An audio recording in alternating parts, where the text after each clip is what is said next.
And welcome to a brand new edition of the Redbound Express. I am Blake Westbrook. I'm Matthew Joyner. And we are coming to you from Founder Station, downtown Birmingham. We have a pretty good show in store for you today. We actually have a guest on our show. He was kind enough to host us. It's John Boone. He is a principal over at Orchestra Partners, and we're glad to have him. How you doing today, sir? Thanks for having me, guys. Yeah, so how's your day been going so far? Oh, God. A series of meetings in a row. I was late to this one. I apologize. It all started with getting stuck at the city, which seems to keep you lingering there for quite some time. Yeah, we were. I got here and kind of just wandered around a little bit. This looks great over here. I mean, there's been a lot of development that's happened on. So before we start talking about what you guys do, so just tell us a little bit about yourself. Where you're from. I know you're originally from Birmingham, and how you got into this development business. Yeah, so Birmingham native, really Pell City, but went to Birmingham Southern, and that was my first exposure to downtown. Besides basketball camp when I was growing up at UAB, but. One thing I noticed was, that a bunch of empty buildings were not being utilized, and I'd been to other cities where they were. I remember, like, my second city growing up was somewhere between Atlanta and New Orleans, and they were doing things with theirs, and I couldn't understand why they were not doing anything in Birmingham. And so after Birmingham Southern, went to UAB, got my master's degree in history, went to D.C., and then it just clicked. I was like, this is how a city is supposed to operate. It's walkable. There are amenities right around the corner, every single corner. And, of course, that's why rents were so high. And then I moved to South Florida, and that's where I actually got involved in real estate development. I was building charter schools down there. And I got to see, again, how cities are not supposed to be done. That was super sprawly, 6 million people in the Tri-County region. And you have to drive everywhere. And so when I came back to Birmingham with my business partner, Hunter Renfro, who had been in Boston the whole time, and he got to see how a good city, a livable city, is actually works, we dedicated ourselves to trying to recreate what we loved so much about those cities in downtown Birmingham. And so Matt and I have both talked over and over again how we love old buildings.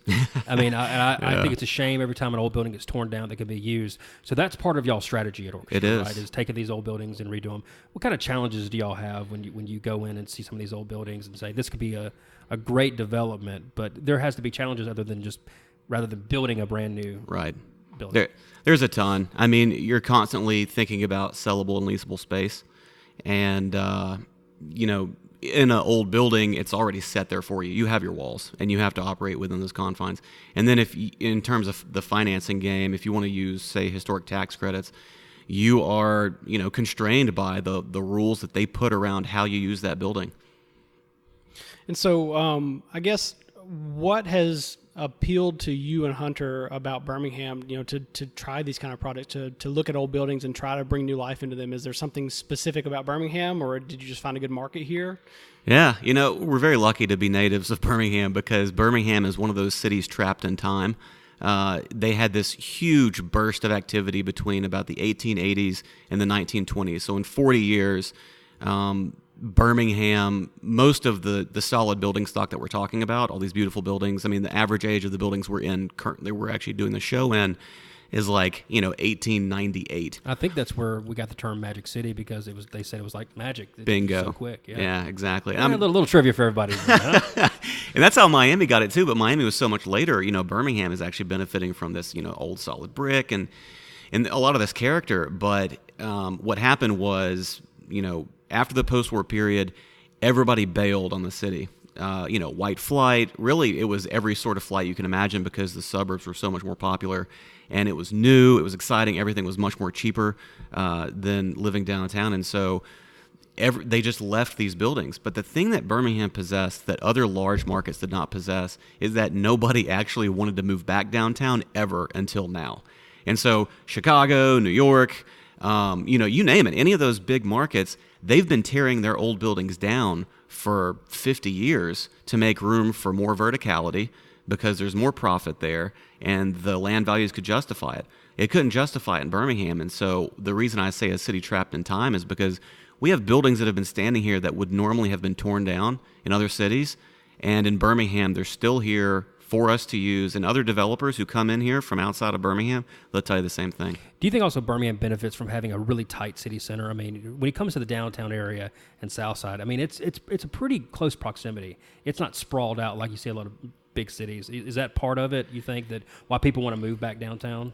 That's a tough subject just because Birmingham city limits are so big. Right. Of course. And the government, that's actually responsible for, helping us invest in the core, the center that we're talking about, like where we're sitting right now. They are distracted by a lot of the things going on, a 15, 20-minute drive away, which is crazy to me. In other cities like Boston is actually tiny. It's actually a tiny city. It's like less than half a million people living in Boston. Nobody thinks about that because, they have a bunch of pro teams. But, Birmingham is sprawly as hell. I'll say that. And it's because so many people live in the donut. We've had this huge gap in the middle. I will say that Birmingham feels like the biggest town in America because when you're downtown and when you're not. Yeah. And a place like South Florida or a place like DC Metro or New York, you don't know where the hell you are because there's millions and millions of other people all living on top of each other, for like the entire island of Manhattan. I spent some time in DC just with work, and we were talking this actually before we started the show. DC, it is just, you'll be in like Columbia Heights and you'll be like, well, how close am I to the city center? Because it just all looks the same and you're all on top of each other. Now that city does have character, don't get me wrong, but when Birmingham, you're in downtown, you know it. And when you're not in downtown, you know it. Yep. So, well, let's talk about a little bit about what y'all do over Orchestra Partners. Now, a lot of y'all are known for the Woolworth. I think that's kind of how I was introduced to you guys. Y'all have done that development. What are some of the things y'all are working on right now? So some of the stuff we're working on right now is, so one is Mercantile and Morris, which is actually just a block away from us right now. And that's going to be basically Founder Station 2.0. So Founder Station, one of the things we loved about this project is that we were able to first of all, we were able to assemble 3 different parcels downtown in one fluid transaction, which is impossible to do in other large markets, which is another reason why Birmingham is so unique. But in doing so, we got all this parking, and we decided in our design phase to let go of the parking and turn it into a public-private plaza. And it freaked our banks out. Nobody really understood. Our brokers were like, oh, my God, you got to have that parking for office. And so we were like, fine, we won't do office. We'll do condos upstairs. Well, nobody has built any condos. That's fine. People want to live downtown, right? Well, sure, but are you going to take that chance? Yes, we are. And so the way Founder Station has happened is really, it's all around the design. It's around the fluidity and the aesthetics of the experience we wanted to create with these buildings and saying, how can we make that work? And so here, we're on this public-private plaza. There's somebody taking pictures right outside. And, this happens all the time, and it's mainly because people have looked at Morris Avenue and have said, man, that would be really cool if that was like Beale Street or if that was like Frenchman Street. And the only thing keeping them from doing it was probably money or vision or, just like... a little bit of both. Yeah, appetite for risk. And so this public-private plaza, this whole concept of an alley or a portal connecting Morris to First Avenue really appealed to us. And so with Mercantile and Morris, what we're doing is we actually gutted an existing building in the middle of these other 2 buildings, and we're going to put retail and food and beverage on Morris to re-anchor Morris and just continue sending it down towards Kerrigan's and really make it an entertainment district, but also connect Morris to First Avenue, which has got all the traffic counts. National tenants look at it, and banks like that. Because it just feels more like a development they want to invest in. Now, and you brought this up, and I want to ask the question, entertainment districts. Birmingham doesn't have a lot, but in the last, couple of years, we've seen 2 fairly new ones pop up. Right. Is that something that you guys are actually looking for that entertainment district status on Morris? It really is, because the approach that we take is much more holistic, and it's a lot bigger than the projects we're actually doing. We don't do buildings, right? We do entire streetscapes. And in order to do that, we have to sometimes take on the effort to accomplish community-wide advancement. And one of the big things that we see as stimulating economic growth, especially in a food and beverage heavy city like Birmingham, is entertainment districts. People spend a lot of money on food and booze. And the more we can keep people downtown spending that money and spending their time, taking pictures and posting them to Instagram and letting everybody else know. I will say this is the second set of people I've seen take pictures down here since I've been here. Yeah. So, that's pretty funny. And so the entertainment districts are part of that. And so what we've done is I'm sitting on 2 different merchants associations trying to get entertainment districts done there. This is 5 Points South, which is, the capital of the universe. This thing, this is like, it's a town within a city. There's something there for everybody. And then Avondale, which just came out of nowhere. Right. And everybody loves Avondale. I mean, they've got two of the most popular music venues in the city right across the street from one another. There's no reason why they shouldn't, be an open container district. And so we're working, really, really hard on trying to get everything done to accomplish that. Now, so what are the challenges, if you can speak to it, that go into trying to get an entertainment district set up? So the application is, it looks like it's checking a bunch of boxes, but it's actually more complicated than that. We've taken some pointers from the people at Uptown that got that done, and then also Pepper Place. And we've had to, Pepper Place is really interesting because, Kathy owns everything there. And so obviously she has the benefit of being able to, say like, this is going to operate the way I want it to operate because I own everything. And that's awesome. And that's one of the main reasons why it got done, second after Uptown, because the city owns everything in Uptown. The city could say, this is how we want it to operate. Right. 5 Points South and Avondale are different. We're dealing with different property owners. We've got neighborhood associations who are very sensitive to like an open container concept and like, what is that going to do? Who's going to be on the streets drinking? And so we have to be really, really careful about the way this is written because it's going to become law, and the way that the way that the application is approved is the way that district is going to have to be run. So even after they get approved, we're still going to have a ramp-up period at both of those places. What is the timeline on those two? Do you have any idea? I wish I knew. Unfortunately, it's because it's open container, it's alcohol-related, and because there's so many different property owners involved. I feel really good about 5 Points South. I got some really good feedback from the city today. We're going to finish our application. We're going to get that submitted to the city. Whenever it goes to the city, approval is probably a month out from there. And then when we ramp up operations and actually get like the cups and, everybody, signed on to that, I don't know, a few months after that. Avondale, a little bit more tweaking is going to be required. But, we're working with all the vendors and the merchants out there on getting that done. Just kind of switching gears. I remember when I first moved to Birmingham, I think it was about 2011. I think Birmingham started seeing a revival then. But you would come downtown even before then when I went to school in Tuscaloosa, and you come to downtown Birmingham, and after about 5 o'clock, the city would empty out. Yeah. And it'd just be quiet and silent, and there wouldn't be that much traffic. Today, you come down here after 5 o'clock. I mean, there are restaurants, there are people on the streets. You have entertainment districts popping up, hopefully. So my question is like, what is that the vision you think Birmingham should be? What kind of role are you planning to play in creating a more thriving downtown Birmingham? Gosh, I mean, I hope we can just continue doing cool stuff, and I hope that other people follow, I'm not going to say our lead. Really, we don't care. We're going to continue doing cool stuff if we can afford to do it. But hopefully, the conventional developers see that you can do this profitably. I mean, we don't make a lot of money. This was a really expensive project. I think we broke even.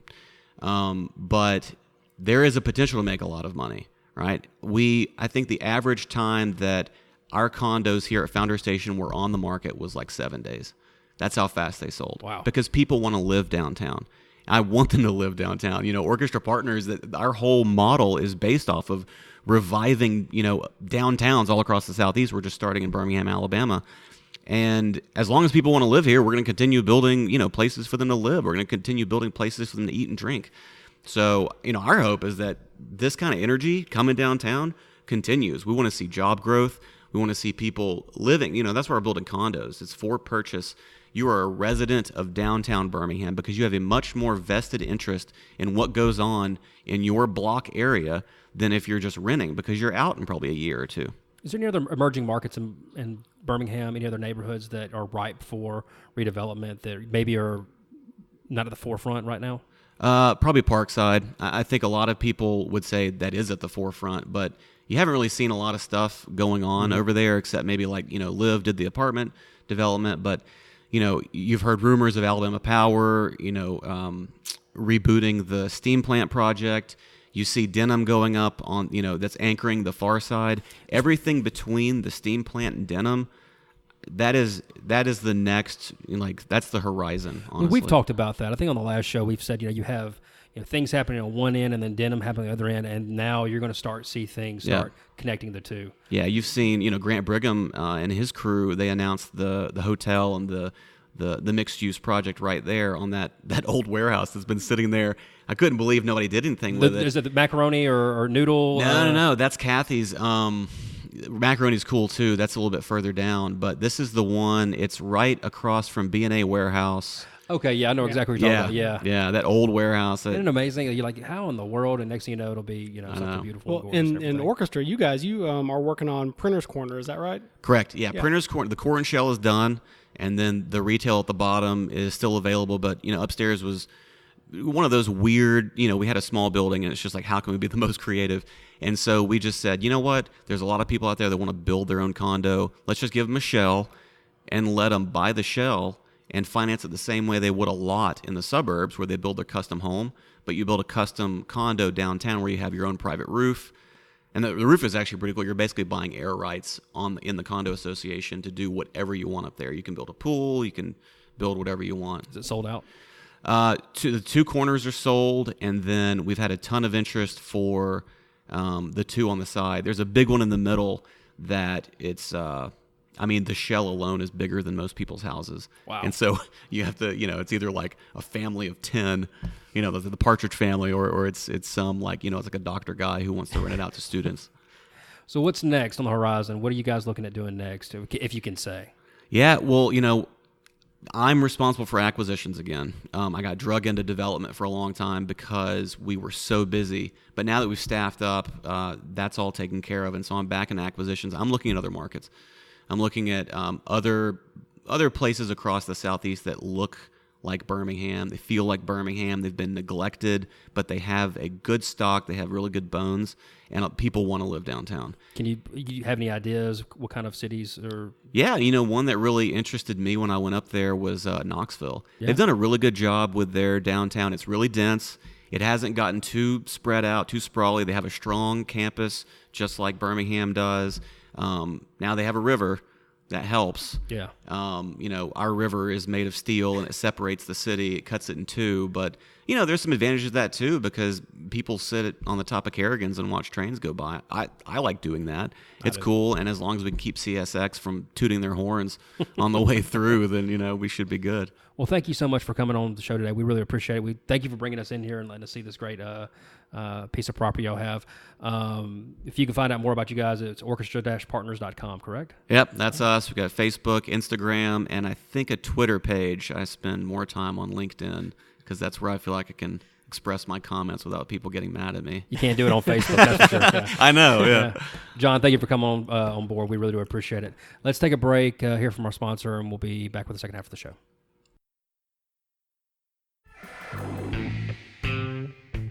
Beecham Woodworks is a locally owned and operated wood shop in Birmingham, Alabama, specializing in custom furniture and small home goods. Chris and Kanan Beecham create a wide variety of unique pieces of all sizes, ranging from cutting boards to farmhouse tables. Using wood sourced from Alabama sawmills, Beecham Woodworks creates affordable quality pieces that will be a one-of-a-kind fixture for your home. So support your local woodworker and visit redmountexpress.com/woodworks or check them out on their Facebook and Instagram accounts. Beecham Woodworks, turning your house into a home.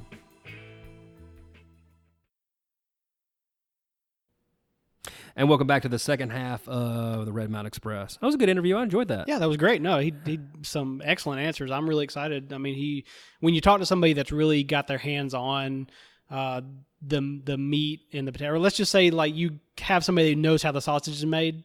Yeah. And you really get to talk to them about it. There's a lot of interesting things to glean from that. We could have talked for another 20 minutes. Oh, yeah, for sure. I tell you what, and I mean this, and that's why I brought up their vision, but you come down here to downtown Birmingham now, and there are people out and about on it's a Thursday afternoon, and this place is packed. Yeah. No, it's crazy. I mean, I think we've talked about it before, but my dad worked downtown when I was a little kid, and I kind of remember, leaving in the evenings and there not being anything. It was a ghost town. And even just, 5-10 years ago, working downtown and seeing where everybody just kind of dispersed after 5 or 6 o'clock. I'll tell you, I think I've said this story before, but I've never spent a lot of time in Birmingham before we moved here, although my wife was from here, and we came to downtown Birmingham. I think we were just getting out of Tuscaloosa one time, and we were here on a Saturday afternoon, and there was nobody in downtown Birmingham on a Saturday afternoon. That's not the way it works now. I mean, there's tons of folks down here. Good luck finding parking. Yeah. So for sure. Yeah. You want to talk about some news? Let's get into it. Yeah. So short news segment, but get some good stuff here. So the first story that I kind of saw this week that kind of piqued my interest was Crestwood Village, which is the shopping center next to Crestwood North, kind of borders that. They've gone through some upgrades, and there are going to be some more upgrades that are going on now. They have seen upgrades in the last 4 or 5 years. The old gas station became the filling station, which has great pizza and great alcohol, and I love it. There's also the antique store over there. There's a coffee shop. There's another store, but it got some changes to it. So there's some facade improvements. They did some landscape work. And really trying to, make the place look really, really good to complement that wonderful neighborhood that is Crestwood North and South. So, I don't know, I saw that and I thought it was pretty interesting. No, it really is. It's a really good touch. I mean, those shops are already nice. It's a cool little area, but to kind of bring everything up and help fix that branding or I guess make it look a little bit prettier is nice. Yeah. I was reading through the Biz Journal article earlier, and I did not realize that shopping center was built in 1956. It makes sense because, you look at the houses that are, especially in Crestwood North, which is the older part. Those houses were built probably around right after, probably 52, 53. Yeah. So some really old houses back there. But, it's interesting. They're going to have some more units come available. They said between 2,600 and 5,300 square feet will come available.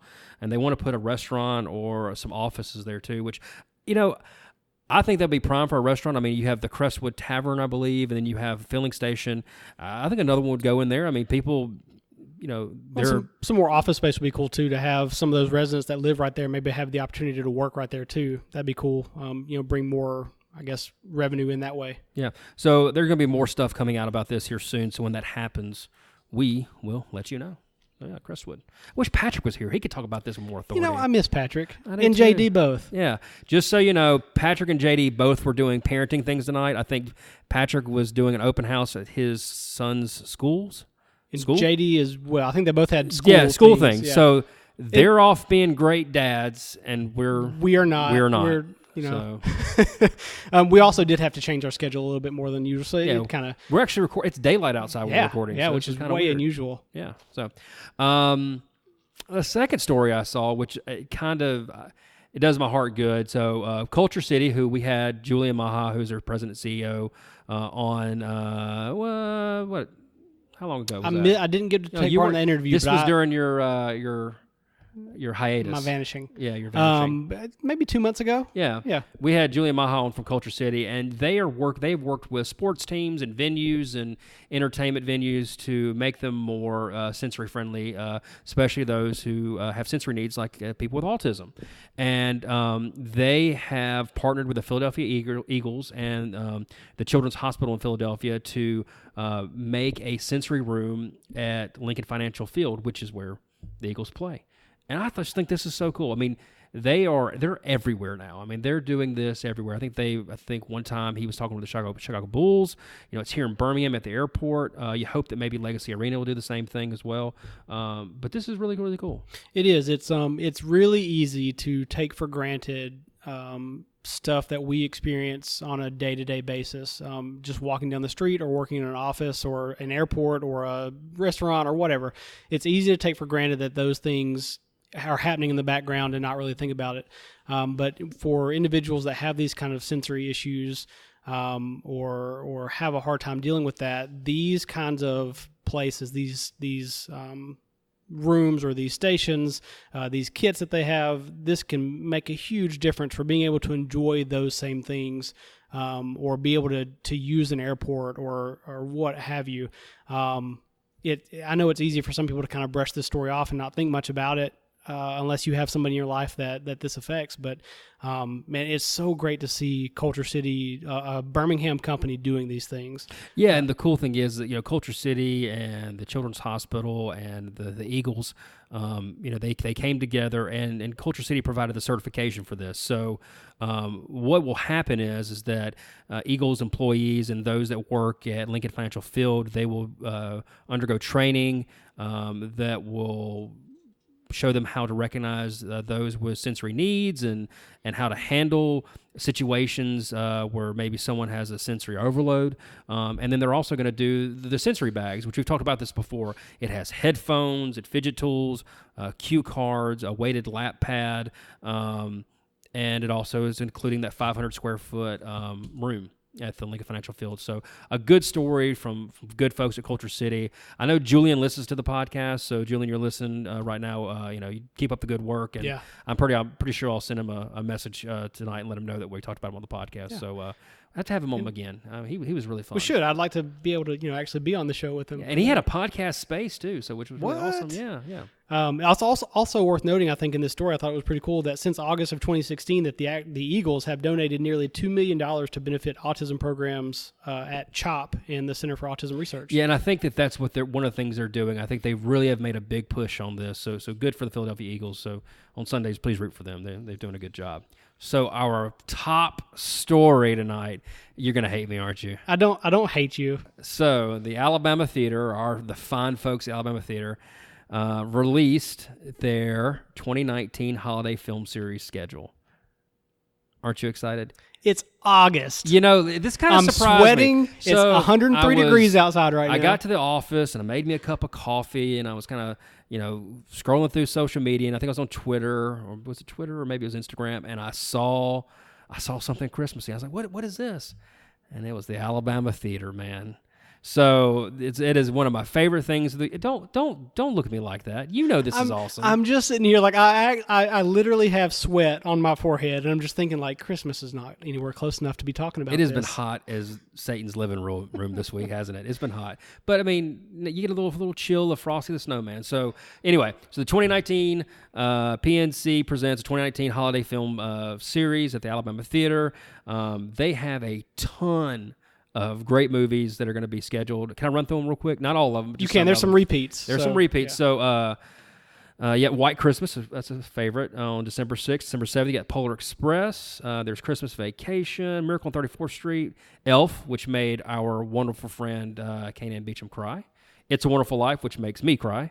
Home Alone, which makes me cry. Which makes you cry. And if they reboot that thing, I swear to you, you can't really be home alone anymore, can you? With not really. If you're ever home alone, you've still got Alexa and Google, like they're Siri. You're never alone. Was it Disney wanted to reboot it? And I think I tweeted out like a gif of Uncle Buck saying, "Get in your mouse and get the hell out of here." So that's what I'm saying to Disney on this one.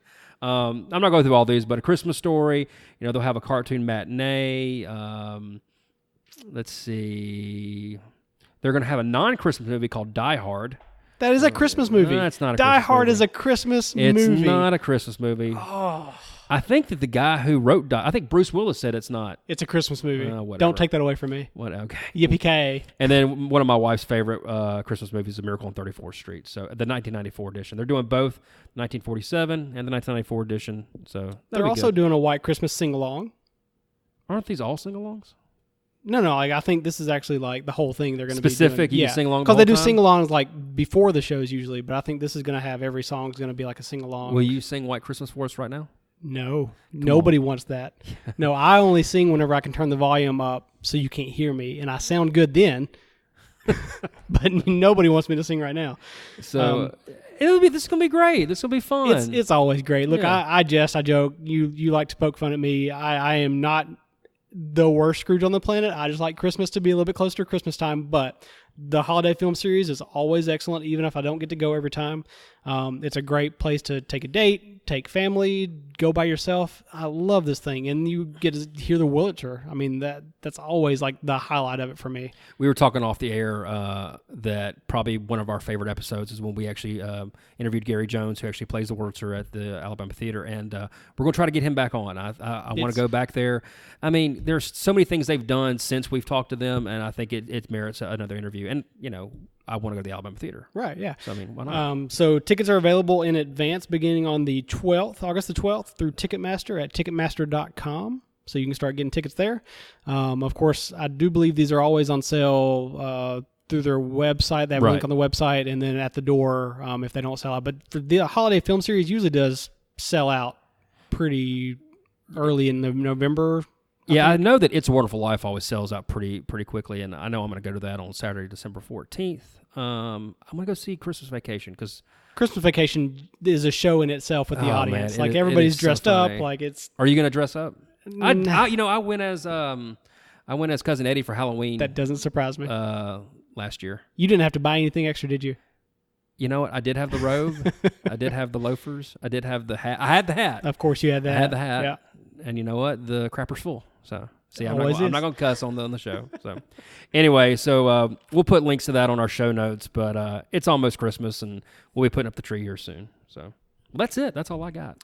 Yeah, we miss you, Patrick. We miss you, JD. Y'all come back to us soon. And do you think someone's going to walk by this window and take pictures again? There's been a couple. There's been a couple. Yeah. Look, if we could record in a open glass space like this all the time and just have people walk by, I we feel do. like Rick and Bubba we do now. it. We do it in Lumbar. It's open glass. That's true. People walk by. So yeah, don't forget our folks at Lumbar, Riley and the gang. They're good folks. Remember, you can go to our website at redmountainexpress.com. You can check out our show notes and also see or listen to some great episodes in the archives, including the Alabama Theater episode, which is our personal favorite. You can also follow us on Instagram, Facebook, and Twitter. And remember to leave us a little message. Let us know how you're liking the show and if you would like us to give you a shout out or say anything special or feature any good stories. This is the part we're going to have to edit, aren't we? Yeah. I'm going to cut all this out. You're going to cut all this? All right. So for JD Baker and Patrick Tucker, Matthew Joyner, I'm Blake Westbrook. We'll see you next week.